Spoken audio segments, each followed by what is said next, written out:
Hello বন্ধুরা, good morning. এখান থেকেই ব্লগটা শুরু করলাম। তো সকালবেলা আমি পড়িয়ে বাড়ি এসেছি। তো তখনই মা বলল যে বড়মাদের বাড়ি আজকে যাওয়ার জন্য, তো ওখানে রান্নাবান্না করা হবে।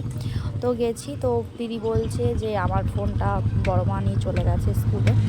তো ওখান থেকে নিতে যাচ্ছি, অনেকটাই দূর। তো ওখান থেকে ফোনটা নিয়ে এই যে চলে গেলাম। এবার ওকে বলছি আমি আনিনি, ভুলে গেছি, আবার যাব। ও তো বুঝতেই পেরেছে আমি এনেছি। ও যে পাগল হয়ে গেছে, বলছে ফোন ছাড়া আমি পাগল হয়ে যাব। এই যে ফোনটা দেওয়া হয়ে গেল। তারপরই তো মা একটু কাজে বেরিয়েছিল বলে আমি রান্নাটা শুরু করে দিয়েছিলাম। তো আমি ডাল রান্না করছিলাম। আজকে মোটামুটি আমি রান্না করেছি, মা মাছটা করেছে, লাস্টে শাকটা করেছে। আমি এখানে দানে বলছি কেন, ডালে এই যে ডালটা কমপ্লিট করলাম।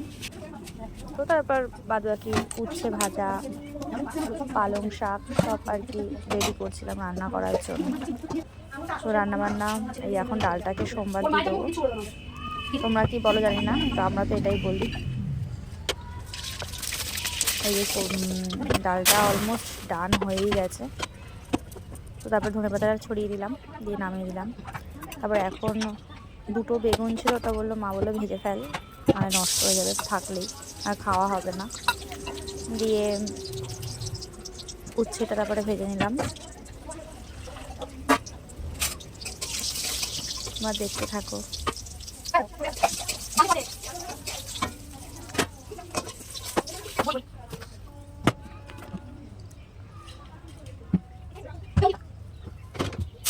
কড়াইতে দিয়ে দিলাম তেল, তারপরে উচ্ছেগুলো দিয়ে দিলাম। তো উচ্ছেটা না মানে মানে পছন্দ করি না, বাট একটু মানে লাল লাল করে না তেতো ভাবটা যায় না। তার জন্য মা এদিক দিয়ে বলছে ভালো করে তেল দিয়ে ভাজবি যাতে তেতো ভাবটা না থাকে, তাহলে সবাই খেতে পারবে। আর এগুলো না করলা টাইপস বা কিছু একটা, তো এগুলো খুবই তেতো হয়। এই মানে একটু ডালটা ঢেলে রাখলাম, কারণ ডালটা একটু বড়ো জায়গায় হয়ে গেছে, এগুলো ছোটো গামলা ঢেলে রাখলাম। তো এটা হচ্ছে আস্তে আস্তে।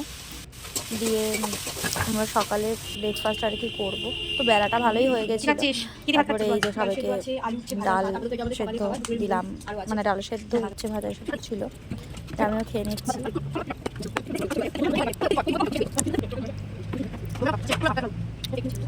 বাবা বোম্বাই মরিচ খাচ্ছে, বাবা দুজনে মিলে মজা করছিলাম, হাসাহাসি করছিলাম। দিয়ে খাওয়া দাওয়া হয়ে গেছে, দিয়ে তারপর কাজ আবার শুরু হয়ে যাবে। দিয়ে এইভাবেই আজকের ব্লগটা শেষ হলো। নেক্সট ব্লগে তোমার সাথে দেখা হবে।